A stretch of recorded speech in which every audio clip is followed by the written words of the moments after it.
Buongiorno, benvenuti alla TG Sicilia, le principali notizie.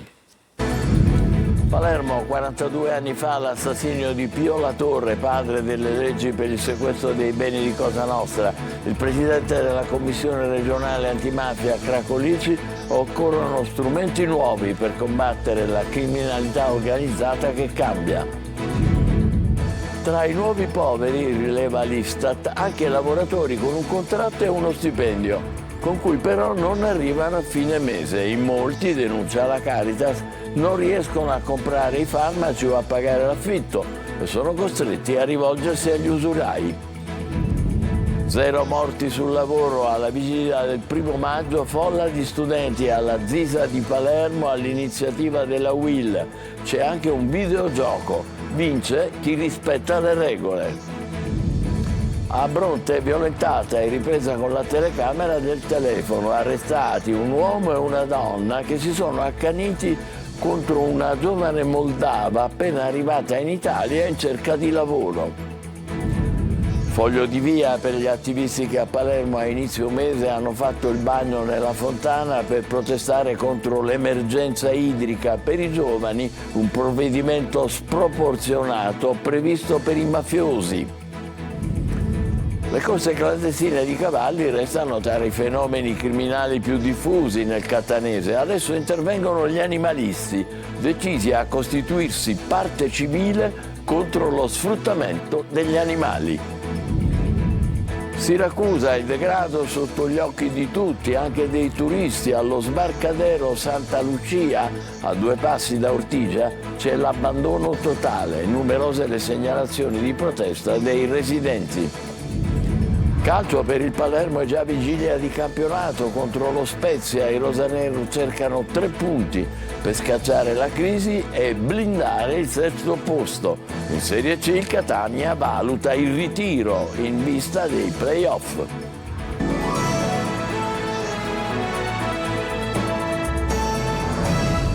Bentrovati. Palermo, 42 anni fa, l'assassinio di Pio La Torre, padre delle leggi per il sequestro dei beni di Cosa Nostra. Il presidente della commissione regionale antimafia Cracolici: occorrono strumenti nuovi per combattere la criminalità organizzata che cambia. Il governatore Schifani: profonda gratitudine. Manlio Viola. 42 anni, tanto è passato dall'omicidio di Pio La Torre e Rosario Di Salvo, assassinati in via Limuli a Palermo da un comando mafioso che aveva avuto il preciso ordine di eliminare il segretario dell'allora Partito Comunista, colpevole di avere ottenuto le leggi antimafia. Un omicidio che fece piombare Palermo in una delle sue stagioni di sangue. A Pio La Torre si devono direttamente le leggi per le confische dei beni ai mafiosi e indirettamente il reato di mafia e il carcere duro, anche se approvati in epoche diverse fra loro. A ricordarlo oggi il messaggio del presidente Mattarella e la deposizione di corone di fiori sul luogo dell'omicidio anche da parte del sindaco e dei vertici del PD. E non poteva mancare il presidente della commissione regionale antimafia, Antonello Cracolici. Una cosa ci ha insegnato La Torre, che per combattere le cose bisogna prima conoscerle. Lo strumento della conoscenza, della capacità di lettura dei processi reali nel territorio ti consente di individuare strumenti che possano, come dire, raggiungere gli obiettivi. Oggi abbiamo la necessità di riconoscere come oggi è Cosa Nostra, la mafia che è cambiata, per affinare nuovi strumenti per combatterla. Pio La Torre, come ha fatto sempre nel corso della sua vita e del suo impegno politico, punterebbe il dito dritto guardando negli occhi i centri di potere, lamentando quello che accade oggi sul sistema dei rifiuti, sui grossi appalti della sanità. Questi oggi sono i centri di potere. La mafia non aggredisce più soltanto il tema del racket, delle estorsioni, che sono l'urbanistica, la pianificazione territoriale, sono diventati più lenti. Oggi sono altri centri di potere e Pio La Torre li aggredirebbe, denuncerebbe il conflitto come ha fatto sempre. Anche il presidente della regione Renato Schifani ha voluto ricordare con un messaggio le leggi antimafia, figlie dell'impegno di La Torre. Tra i nuovi poveri, rileva l'Istat, ci sono anche lavoratori con un contratto e uno stipendio, con cui però non arrivano a fine mese e in molti non riescono a comprare i farmaci o a pagare l'affitto e si rivolgono agli usurai, come denuncia la Caritas. Simona Mazzone. Noi registriamo un aumento di richieste di aiuto enorme, superiamo il 100% già rispetto all'anno precedente. Dobbiamo dire che veramente siamo quasi a 10.000 interventi in più rispetto all'anno 2022. Sono dati allarmanti quelli registrati dalla Caritas, che fanno il paio con il recente rapporto Istat sulla povertà, diffuso in questi giorni e che segnala un aumento in tutto il paese della povertà assoluta. Sono parecchie le famiglie che si rivolgono alla Caritas, non solo per il fabbisogno giornaliero dei beni di prima necessità, ma ormai anche perché non si arriva a colmare i debiti per utenze domestiche, farmaci, affitti e mutui, finendo così spesso nelle mani della criminalità. Soltanto a Catania su oltre 120 persone cadute nella rete d'usura e che si sono rivolte alla Caritas nel 2023, una soltanto ha denunciato. Famiglie che a causa della crisi economica dovuta anche e soprattutto al post-Covid, indebitati, ma non solo, con il circuito legale legato ai mutui, legato alle utenze domestiche, ma soprattutto al circuito illegale, l'usura. L'Istat ha rilevato anche che tra i nuovi poveri ci sono famiglie dove un componente ha anche il contratto di lavoro. Purtroppo l'elevata imposizione fiscale del nostro paese porta ad avere delle decurtazioni nelle buste paghe veramente esose. Cosa può fare lo Stato per queste persone? Io credo che lo Stato in primis dovrebbe ascoltare i bisogni delle persone, evitare di centralizzare solo interessi personali e fare il bene comune. Come dice il Santo Padre, parliamo di noi e non dell'io. A Palermo l'evento della UIL, la prevenzione è la soluzione. 0 morti sul lavoro, lo slogan che riecheggia nei cantieri culturali alla Zisa con tantissimi giovani studenti. Marco Gullà.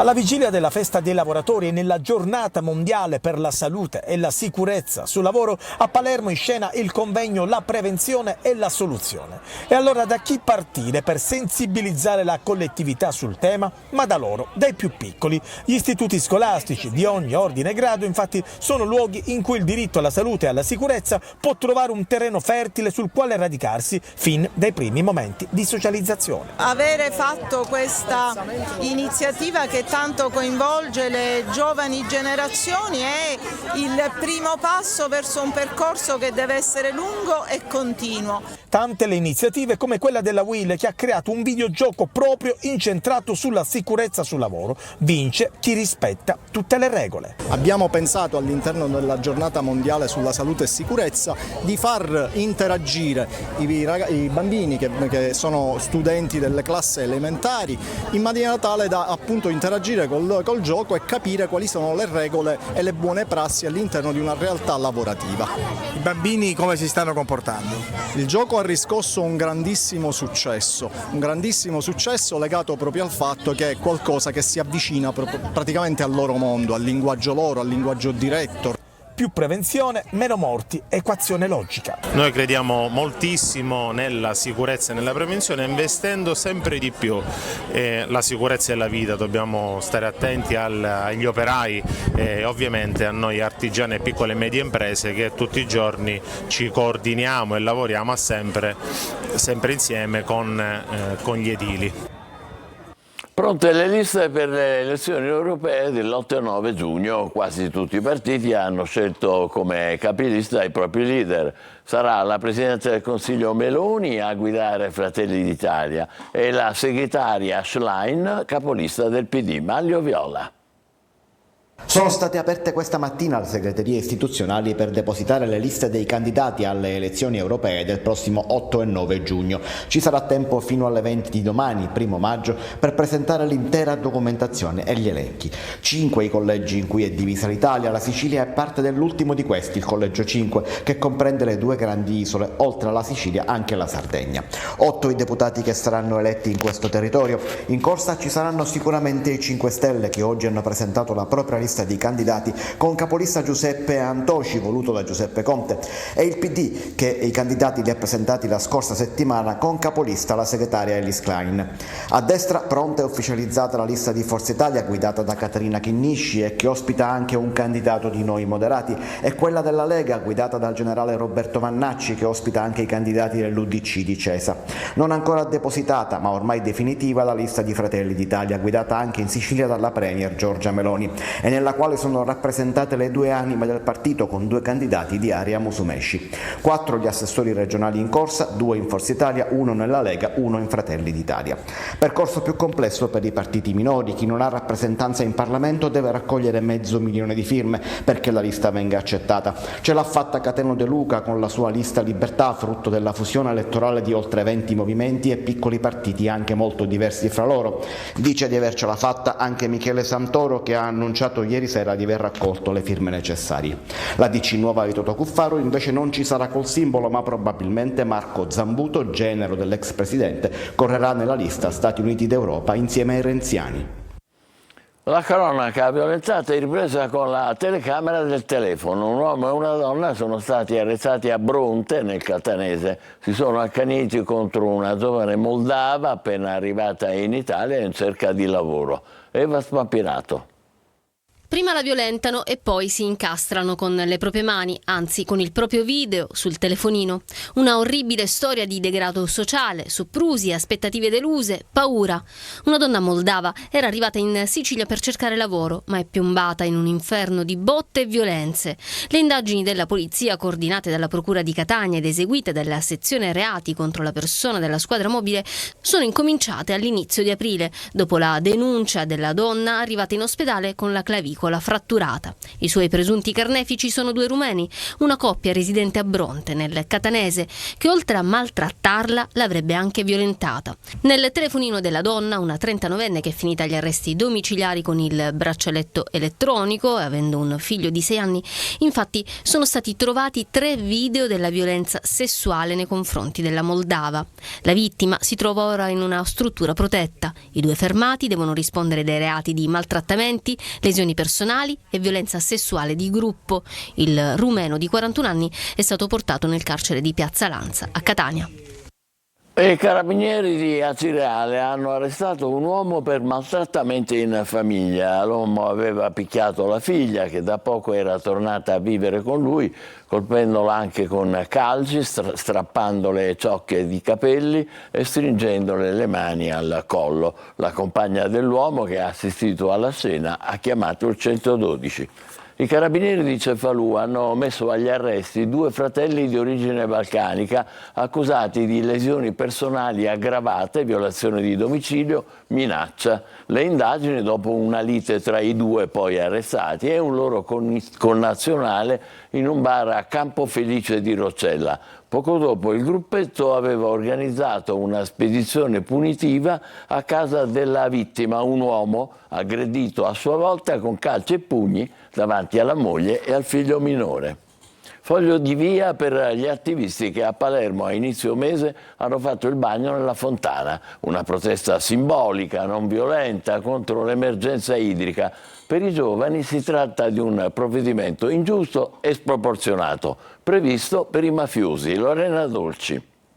Ciao, sono Gesualdo e insieme a Erika e Davide ho ricevuto un foglio di via dalla Questura di Palermo che mi intima a non rientrare nel comune di Palermo per la durata di 3 anni per aver fatto un bagno nella fontana del molo trapezoidale, aver lavato simbolicamente vestiti e piatti nella fontana. Voleva essere una protesta simbolica contro l'emergenza siccità e invece quel bagno non autorizzato il 2 aprile scorso rischia di costare caro agli attivisti di ultima generazione. In 3 hanno ricevuto il provvedimento che li bandisce dalla città di Palermo. Gesualdo, antropologo e archeologo, dovrà stare lontano fino a 3 anni. Per me ricevere un provvedimento del genere che è sproporzionato e ingiusto, se pensiamo che questo provvedimento è previsto dal codice antimafia, destinato a soggetti che vivono di traffici delittuosi o socialmente pericolosi.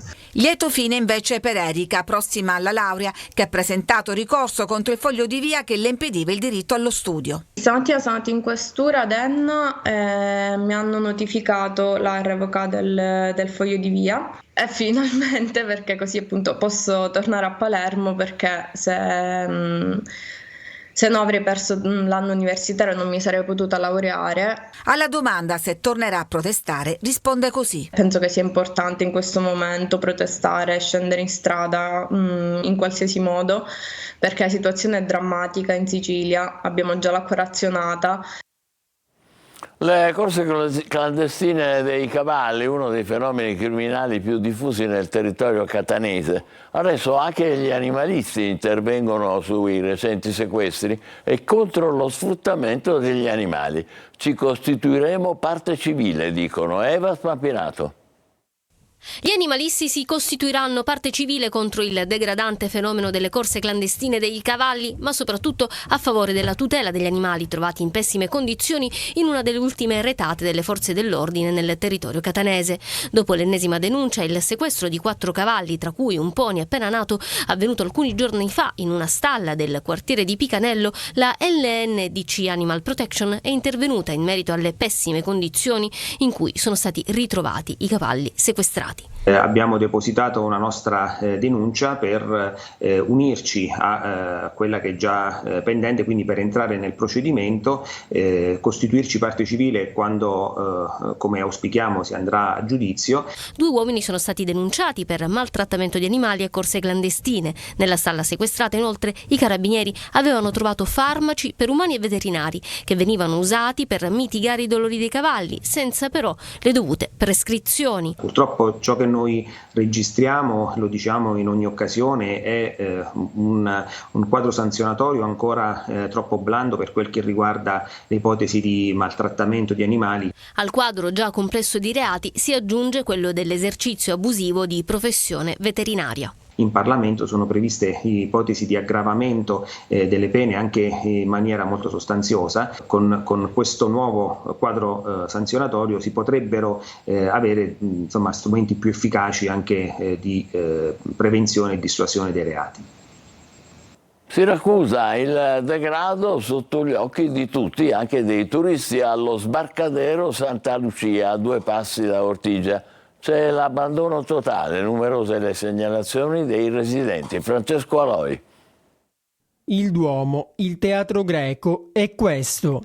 Tra gli scatti di chi visita Siracusa c'è anche il degrado. Qui siamo allo sbarcadero Santa Lucia, in pieno centro, a 2 passi da Ortigia. Vista mare e vista rifiuti. Esatto, sì, c'è un degrado incredibile. Io vivo a Roma, vengo qua ogni tanto e ogni volta che vengo la situazione è sempre peggiore. Noi siamo abituati a Roma, ma qui è uguale, insomma, come degrado. I rifiuti non passano inosservati. Sul podio ci sono le bottiglie di birra, ma troviamo anche cartoni della pizza, copertoni e reti dei pescatori. I residenti sono stanchi. Qualcuno si è rivolto alla nostra linea WhatsApp 342 745 5005. Non c'è molto rispetto da parte dei siracusani per la loro città, ma anche e soprattutto dei pescatori che lasciano un po' troppa roba in giro. I marciapiedi sono quasi impraticabili, tante erbacce ed una certezza: qui non si pulisce da tempo. Tutto sotto gli occhi dei turisti che in alcuni casi rischiano anche di cadere. Questi tondini in ferro che dovrebbero mettere in sicurezza la buca, invece creano un pericolo in più. Quando ero piccolo mia nonna abitava proprio qui alla borgata e mi portava qua, non era così, per passeggiare ed era una zona bellissima. Ora col tempo le cose sono un po' abbandonate a se stesse. E mentre Palazzo Vermexio ricorda che a breve partiranno i lavori di riqualificazione, il degrado fa il giro del mondo. A Messina partirà in anticipo la campagna antincendi del comune. Siamo tutti sentinelle del territorio, è lo slogan, ma l'emergenza incendi è particolarmente sentita in tutta l'isola, dove la Protezione Civile ha previsto un potenziamento di uomini e mezzi. Francesco Triolo. La Sicilia lo scorso anno è stata una delle regioni più colpite dagli incendi, un'emergenza che non ha risparmiato alcuna provincia e quella di Messina è stata particolarmente devastata. Così si è deciso di anticipare la campagna antincendi che lo scorso anno qui è partita all'inizio di luglio e quest'anno invece scatterà il 15 maggio con l'obbligo per i proprietari di pulire terreni e realizzare i tagliafuoco. La Protezione Civile regionale è pronta a potenziare anche il suo dispositivo di emergenza sul territorio siciliano con nuovi volontari formati e l'implementazione del parco mezzi. Sulla base dei dati dello scorso anno l'assessore al ramo ha ritenuto di anticipare e posticipare la fine della campagna, quindi dal 15 di maggio fino alla fine di ottobre noi avremo una campagna antincendio praticamente che dura 5 mesi e mezzo, abbastanza lunga. Quindi sarà lunga, sarà importante. Il 4 di questo mese saranno consegnate a Palermo 31, su tutta la regione, 31 mezzi nuovi più una quarantina di mezzi che erano quelli che sono stati usati dal Corpo Forestale alcuni anni or sono e che ora sono tornati nella nostra disponibilità. Quindi su tutto il territorio regionale avremo circa 70 mezzi nuovi assegnati ad associazioni di volontariato. Lo slogan messinese invece è "Siamo tutti sentinelle del territorio", per cercare di sensibilizzare i cittadini a controllare e segnalare eventuali principi di incendio. Anche le sanzioni sono elevate sia sotto il profilo penale che amministrativo. Lo scorso anno sono stati oltre 100 i verbali per mancata pulizia solo nella città di Messina. Adesso la nostra breve pausa, tra poco per il calcio, la vigilia di campionato del Palermo, domani in campo alla Spezia. State con noi.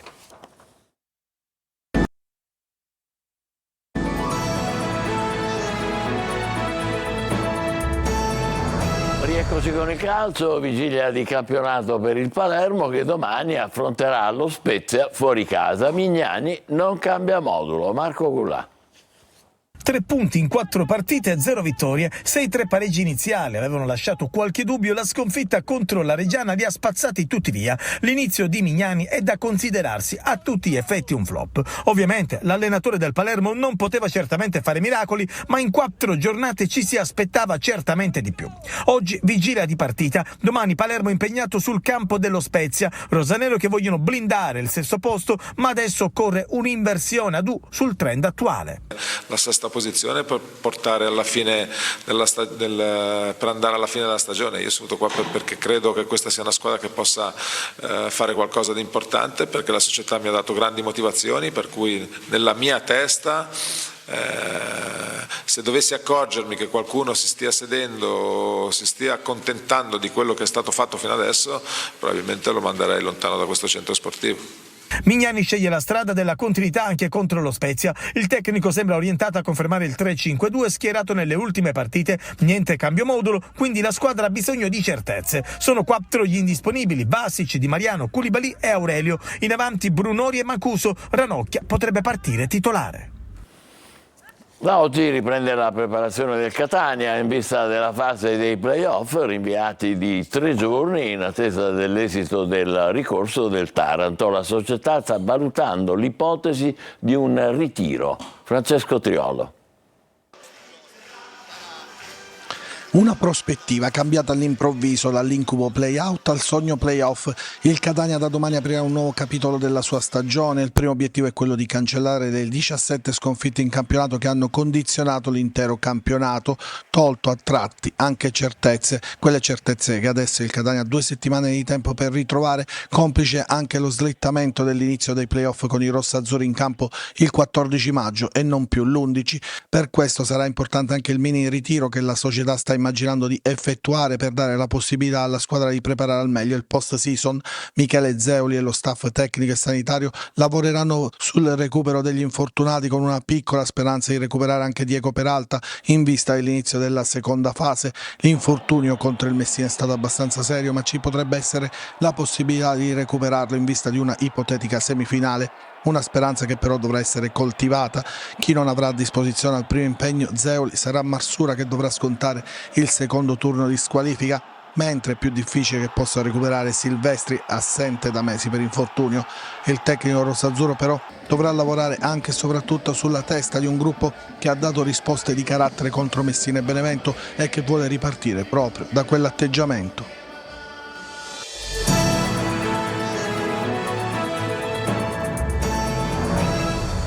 Il no dell'arcivescovo di Catania, Monsignor Renna, alla messa di domenica scorsa per ricordare Mussolini con chiusura per tutta la giornata della chiesa dove doveva svolgersi la messa è un fatto nuovo particolarmente importante. Lo spiega lo stesso arcivescovo, chiarendo che la decisione è stata motivata per evitare che a margine di una messa di suffragio ci potessero essere non opportune esternazioni ideologiche che nel recente passato hanno avuto degli spiacevoli precedenti. Messaggio chiarissimo.